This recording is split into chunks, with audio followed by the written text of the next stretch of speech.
Welcome everybody. I am going to give you an introduction of this group number 5. The members are Alfieri Luis, Arrebola Agustina, Grech Jonathan, Sosa Melanie, and Weisheim Mónica. This is an assignment for the subject Applied to Linguistics 1, and the professor in charge of the subject is Lopez Grisolia Virginia. Okay, so during this presentation, we are going to provide you with some key notions of bilingualism and multilingualism, and we are going to explain how to apply them both in our teaching practice. So, to begin with, I am going to explain what bilingualism means. Bilingualism is defined as the ability to use two languages. However, defining bilingualism is problematic since individuals with varying bilingual characteristics may classify themselves as bilingual. Definitions of bilingualism range from initial proficiency in two languages to an advanced level of proficiency, which allows the speaker to function and appear as a native-like speaker of two languages. Some individuals may classify themselves as bilingual just by their ability to communicate orally, while others may classify themselves as bilingual for their ability to read in two languages. There are two ways of becoming bilingual. On the one hand, by learning two languages simultaneously. On the other hand, by learning how to use a language sometime after the first language. And this second process is known as sequential bilingualism. So, because of all these factors aforementioned, to be bilingual means different things to different people. Now, I am going to talk about the historical perspective. According to the classical view, early societies had to be monolingual. That is to say, use just one language as a means of communication. Bilingualism was not allowed in many societies. For example, in Germany, immigrants couldn't communicate in their own language, and they had to communicate in the local language, German.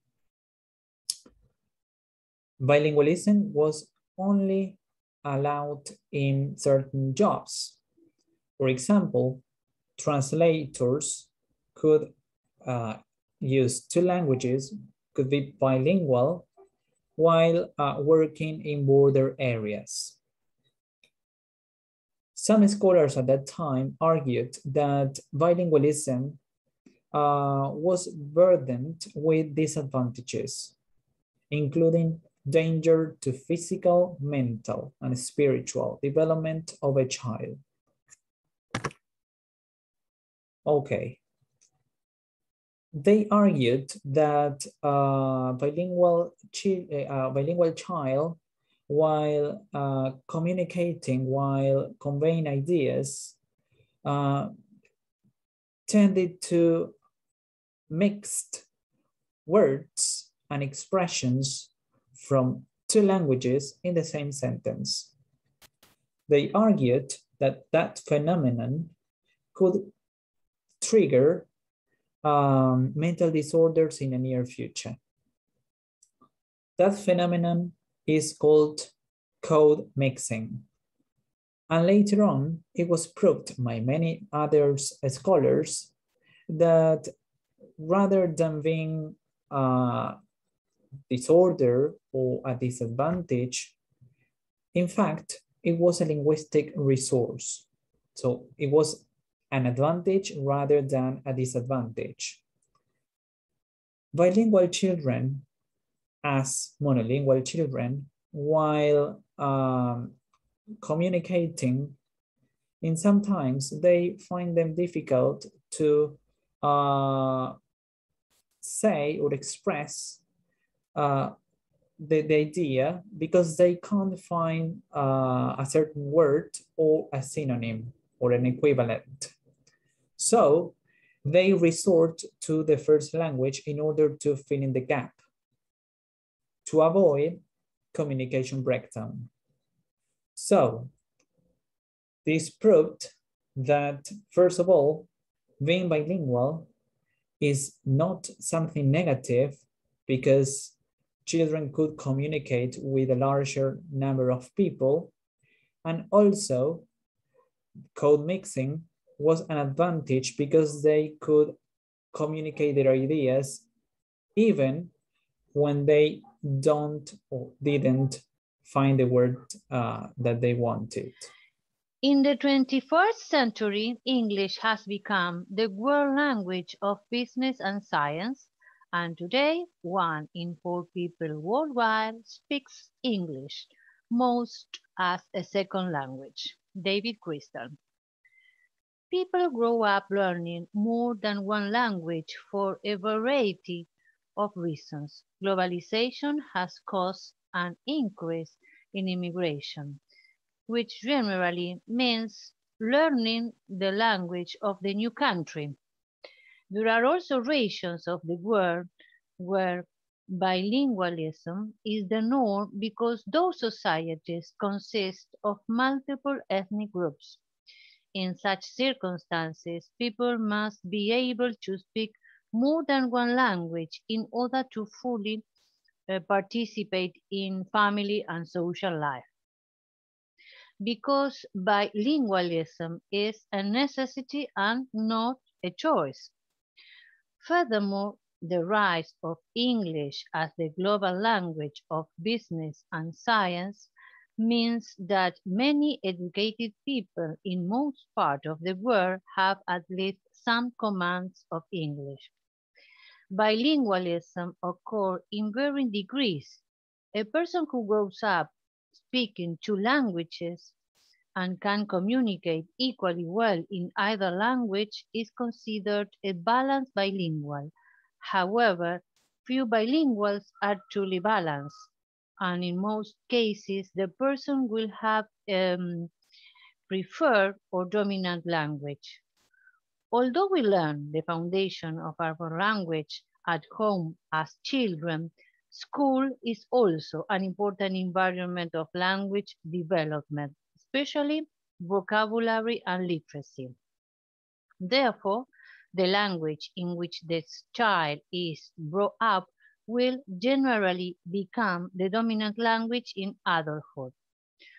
Also, people who learn a second language after early childhood really develop native speaker proficiency in that language. And in this case, the first language learned will generally be the dominant language. David Crystal tells the story of Shahazambar taxi driver who spoke 11 languages. Crystal was impressed, but the driver saw nothing of note in his language skills, nor of great value in them. Instead, this goal in life was to earn enough money for his children to learn English, the only language that was worth in his opinion. It is well known that the left hemisphere of the brain is more dominant and analytical in logical process, while the right hemisphere is more active in emotional and social ones, although this is a matter of degree, not an absolute division. According to this theory, children learn language more easily because the plasticity of their developing brains allow them to use both hemispheres in language acquisition, while in adults, language is placed on one side of the hemisphere, usually the left. Learning language in childhood can give you a more holistic understanding of its social and emotional context. The intensified exercise that a bilingual brain receives throughout its life can also help delay the onset of disease such as Alzheimer's and dementia by up to 5 years. So, bilingualism doesn't necessarily make you smarter. It makes your brain healthier and more complex, and you are actively involved, even if you weren't lucky enough to learn a second language as a child. It is never too late to make the linguistic leap of striving for more knowledge, because when it comes to our brains, a little exercise can go a long way. Well, I will talk about multilingualism and its relationship with applied linguistics. First of all, let's start with a brief definition. So, multilingualism refers to the acquisition, knowledge, or use of several languages by individuals or by language communities. Thus, multilingualism can be understood as an individual and a social phenomenon. As I have stated before, multilingualism is related to many areas of applied linguistics, such as psycholinguistics, social linguistics, and education. And there are different ways in which multilingualism is used by applied linguistics and are linked at least to 3 sources of variability. These sources are the individual versus social dimension, the number of languages involved, and the level of proficiency in the different languages. First of all, multilingualism has an individual and a social dimension. Moreover, the number of existing languages is much larger than the number of independent states. Thus, individuals and whole communities need to speak more than one language. And there are different reasons. For example, there are some speakers of autonomous minority language who need to learn the dominant state language. Another reason is immigration. Immigrants speak their mother tongue, but they also need to learn the language or the languages of their host country. And finally, there are languages that are learned internationally due to it is considered that they open doors for better economic or social opportunities, such as English nowadays. Secondly, regarding the number of languages involved, we use the term multilingualism due to it implies multiple languages, and it usually refers to 2 or more languages. And talking about education, the term second language acquisition refers to a second language, but it can be also used as an umbrella term for the acquisition of languages other than the first. Finally, there is not an established level of proficiency. Due to we can have different level of proficiency depending on the language. Furthermore, this can be related to the ability of using the language or the languages in context.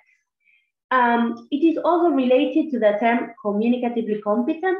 So, what is to be communicatively competent? What does it mean?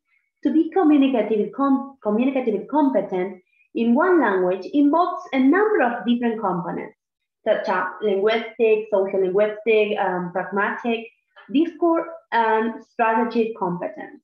These dimensions interact with other dimensions, such as formal versus informal context, written versus oral language, or productive versus receptive skills, or multilingualism. An interesting dimension of multilingualism is the distinction between productive and receptive multilingualism. Receptive multilingualism involves language speakers using their first language to communicate. For example, in Scandinavia, Swedish, Danish, or Norwegian speakers use their mother tongue to speak or to communicate with other speakers. So the receptive skill allow them to understand the other speakers. Another important distinction is that between additive and subtractive multilingualism. The main difference between them is that in an additive context, the speaker learns a new language while the first language continues to be developed. In contrast, subtractive multilingualism refers to situations in which the new language replaces the first language. For example, a Spanish speaker in the USA receives education only through English, and they do not have the opportunity to develop their home language. So up to the 70s, multilingualism was generally associated with negative results in cognitive development. But nowadays, this idea has changed. And bilingualism and multilingualism have been associated with advantages in cognitive processes and in metalinguistic awareness. Hello, I'm Melanie Sosa, and I'm going to talk about other research areas in multilingualism. And one of them is language processing in multilinguals. And in this case, the area that has received more attention has been the organization of the multilingual lexicon. And in this case, we have two questions. The first one is, are words from different languages activated at the same time, or is there a mechanism to block access to the languages that are not used? Studies on multilingual lexical access seem to indicate that languages that are not used are not blocked, and there is a competition between words in different languages. However, there are some factors that can affect activation, and they are phonological similarity. Then we have active use of the languages, task demands, and input or output modality. So speakers tend to transfer words from languages that are typologically closer. And this is a case of French to Spanish or German to Dutch. However, there is a large number of factors which can determine cross-linguistic influence, and they are the level of proficiency in the source and the target language, and the level of formality, the order of acquisition of the language, and the specific context of the interaction. Another research area in multilingualism is multilingualism and age. The effect of age on second language acquisition is a controversial area. Some research studies tend to support the idea, the earlier the better. And here we can see the example. It means that an earlier contact with the target language in higher results in higher level proficiency in the language. The study of the age factor in multilingualism is a complex issue because there is a great diversity in the process of acquiring a new language. Like here we have a distinction of context. The first one is the naturalistic context of language acquisition, and the second one is the formal context of language acquisition, which is advantageous for the older learners. Another research area in this case in multilingualism is language planning and education.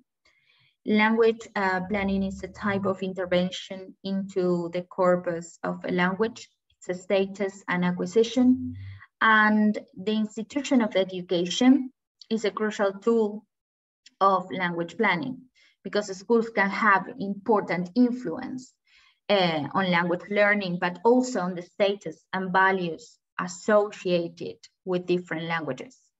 And a good example of language planning are the European minority languages such as Basque, Catalan, and Welsh. These languages, like Basque, was neglected or forbidden to be used in educational context. And in the last decades, they elaborate a system for teaching the minority languages from the earliest stages of education until university and adult education. For example, in the Basque country, there is also a shift from bilingualism to multilingualism, and English is the additional language. And now I'm going to talk about multilingual identities and multilingual practices. It is the last research area. And some trends in the study of multilingualism suggest a more social linguistic perspective. And this approach examines communicative practices and relates them to the ideologies developed in a specific political, social, and historical context. They have analyzed discourse practices and identified the socio-political implications and the use of different languages in the curriculum and in the school context. And multilingual education is linked to the socio-political context in which it is located, like we can see in this picture. Now I'm going to talk about new trends in the study of multilingualism. And they are the acquisition of additional languages and the linguistic landscape. First, the acquisition of additional languages is the study of the acquisition and use of 3 or more languages. There's now a growing research into multilingualism and the acquisition of additional languages. It is because of the need to identify some differences or specific characteristics which distinguish third language acquisition or multilingualism and a second language acquisition or bilingualism. And the early acquisition of a third language is not common, but it can be found when the parents speak different languages and it is not the same of the community. So the strategy for the child is one parent, one language. And the child is exposed to a third language by other people, by school, by friends. And multilingual children follow the same route in language acquisition as monolingual children.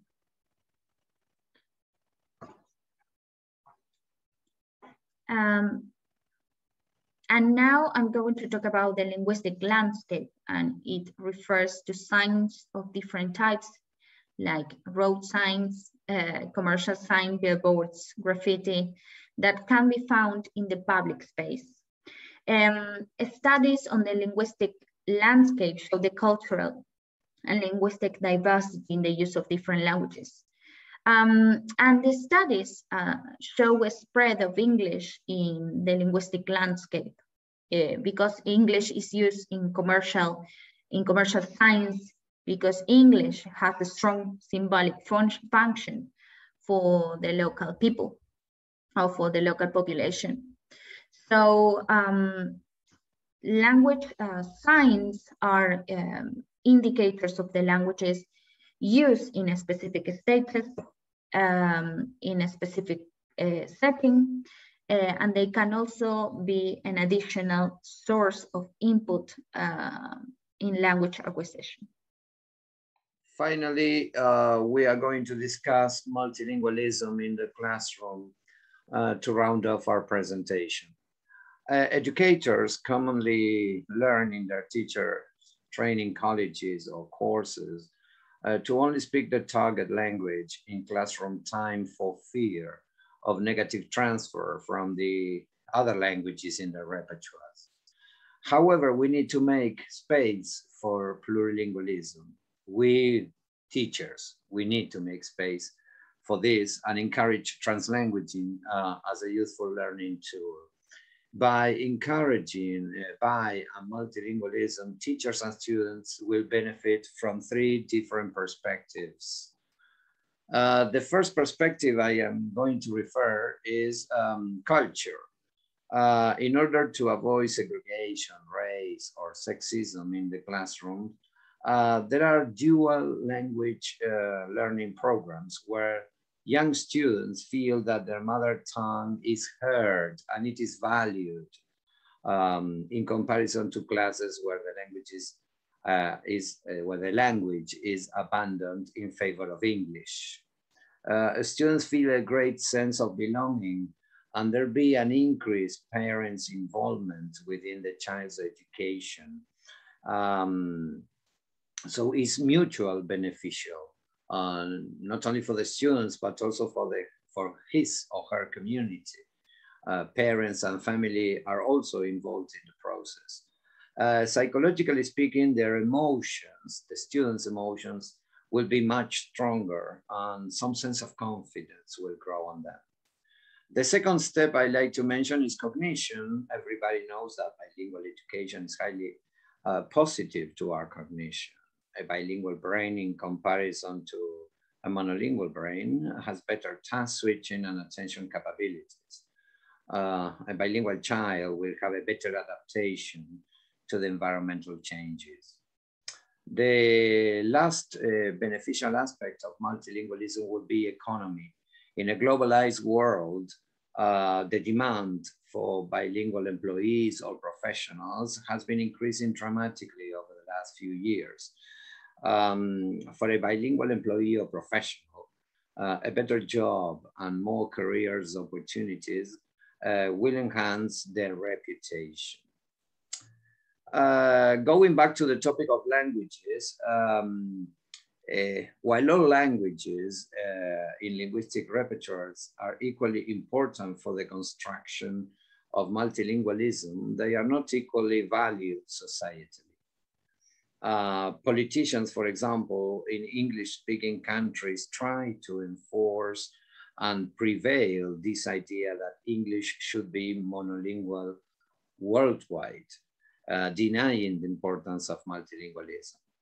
That's why, to counteract this effect of being the predominant language in the world, the Council of Europe in 2001 prepared or described different domains that every individual is coursing throughout his lifetime.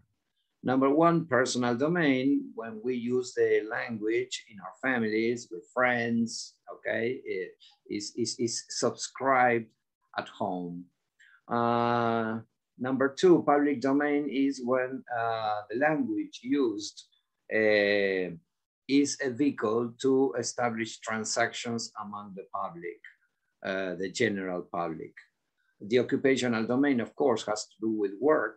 So the language developed in this context will be professional in the career of this person or individual. Finally, the educational domain will be important because, well, in this context, language is used while engaging in learning and in educational institutions. Finally, translanguaging. At the beginning of the presentation, I started talking about it a little bit, but I didn't mention that despite psycholinguistic support for multilingualism and sociolinguistic interest in the notion of translanguages, there is still no consensus among teachers and the community how to put it into practice in educational settings, yes? Nonetheless, educators have begun developing translingual practices and included them in their mainstream classroom teaching repertoires. Well, thank you very much. So this is our bibliography. We wrote James Simpson, the Routledge Handbook of Applied Linguistics, Chris Ceballos Henlin and Casey Lee Williams, Saga Publications, Bilingualism, Mia Nakamura, The Advantages of Having a Bilingual Brain, and Smith and Rogers, An Introduction to Applied Linguistics and Multilingualism. Thank you so much for watching. We are Alfieri Luis, Arrebola Agustina, Grech Jonathan, Sosa Melanie, and Weisheim Mónica. Okay, bye-bye. Thank you.